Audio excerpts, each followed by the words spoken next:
ఈరోజు మీరు దేవుణ్ణి ఎందుకు వెంబడిస్తున్నారండి? దేవునిని ఎంత నమ్ముతున్నారండి? దేవునిని ఎంత ఎరుగున్నారండి? దేవుని సన్నిధిలో ఉన్న మీరు, మీ ప్రార్థనా జీవితం ఎలా ఉందండి?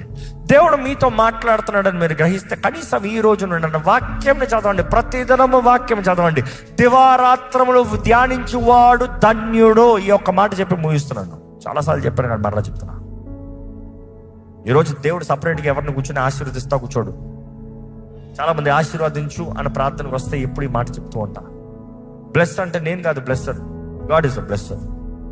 But God will not keep blessing you doing it wrong. దేవుడు నియమాలను పెట్టాడు. వాక్యం చదివితే తెలుసుకుంటాడు. ఇది చెయ్యి, ఇది జరుగుతుంది. ఇది చెయ్యి, ఈ నాశనం వస్తుంది. ఇది చెయ్యి, బాగుపడతావు. ఇది చెయ్యి, నాశనం అవుతావు. పెట్టాడు నియమాలు. దేవుని వాక్యం తెలియజేయబడుతుంది. ఇదిగో ఆశీర్వాదము, శాపము, జీవము, మరణము నీ ముందుంది. ఏది కాలో కోరుకో.